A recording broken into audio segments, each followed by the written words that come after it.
पंढरीचा राजा पंढरीचा राजा पंढरीचा राजा पंढरीचा राजा। पहा, सीता मातेचं हरण करून जाणारा जो रावण आहे ना, तो दक्षिण दिशेने जात होता। त्यावेळी सीता माता धावा करू लागली, आक्रोश करू लागली, मला कुणीतरी वाचवा म्हणून। त्यावेळी जटायू होता तिथं, काही सामान्य नाही, तो रामाची भक्ती करणारा आहे, रामाचं भजन करणारा आहे। आणि हा तरी कुठं सामान्य आहे, ज्याने 33 कोटी देव बंदीखान्यात घातले असा तो रावण। त्या रावणाचं आणि जटायूचं दोघांमध्ये युद्ध चालू आहे। त्या युद्धामध्ये त्या रावणानं जटायूचे पंख कापले, जटायूच्या अंगातून पूर्ण रक्त वाहतंय। आता जटायूचा मरण काळ जवळ आलाय। आता जटायू विचार करतोय की बाबा माझा मरण काळ जवळ आलाय, आता मी काय केलं पाहिजे। माणसाचा मरण काळ समजल्यावर माणसानं काय केलं पाहिजे, काय केलं पाहिजे। माझा मरण काळ जवळ आलाय, आता घ्या पोटभर खाऊन, असं नाही। माणसाचा मरण काळ समजल्यावर माणसानं देवाचं नामस्मरण केलं पाहिजे, देवाची भक्ती केली पाहिजे, कारण वासनेनुसार आपल्याला जन्म आहे ना। तो जटायू रामरायाचं भजन करू लागलेला आहे बा। राजा राम राम राम सीता राम राम राम राजा राम राम राम सीता राम राम राम राजा राम राम राम सीता राम राम राजा राम राम राम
सीता घेण्यासाठी निघालेत आणि जे भेटतील ना त्यांना विचारतायत, माझी सीता पाहिली का, माझी सीता पाहिली का।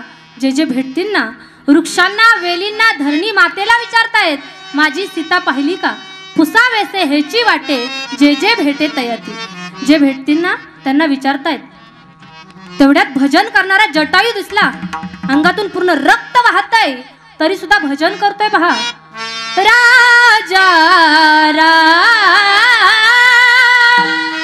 सीता राम।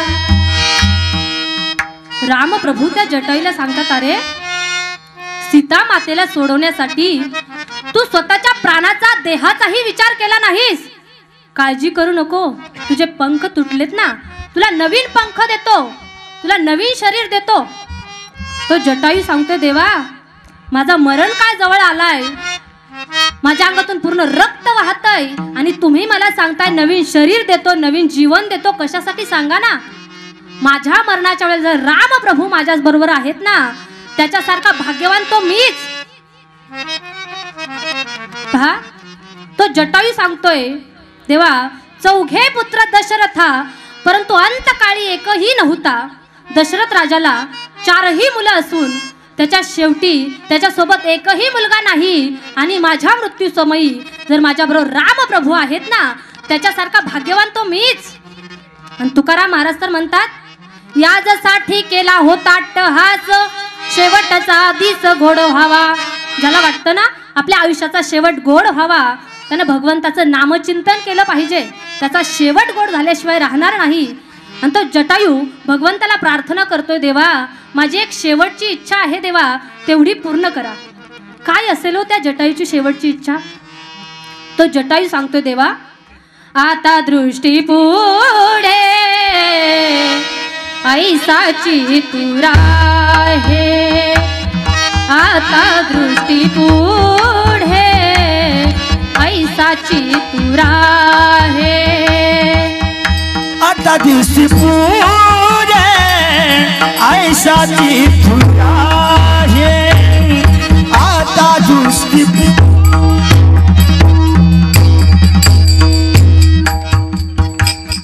जो मी तुझा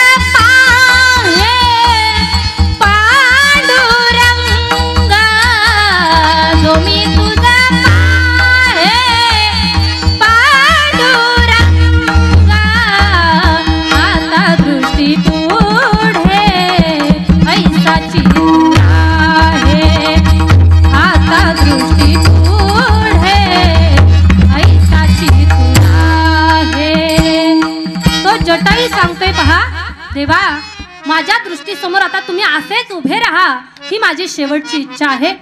त्या जटायूचं फार गोड असं वर्णन करण्यात आलेलं आहे. पहा, तो जटायूचं स्मारक उभारण्यात आलेलं आहे. तो जटायू सांगते, देवा माझ्या तोंडामध्ये थोडंसं तीर्थ टाका. त्या जटायूच्या तोंडामध्ये तीर्थ टाकण्यात आलेलं आहे. गोड असा दृष्टांत त्या जटायूचा देण्यात आलेला आहे. परंतु आपल्याकडे वेळ फार कमी आहे. तेव्हा काही साधक मंडळी तुकाराम महाराजांकडे गेली, महाराज तुम्ही किती वेळ झालं क्षणोक्षणी हाची विचार करायला सांगताय. तेव्हा महाराज सांगतात की बाबांनो, या देहाचा भरोसा नाही, हा देह नाशवान आहे, नासका कुचका देह आहे, कधी जाईल याची गॅरंटी नाही. अभंगाचा नाशिवंत देह जाणारे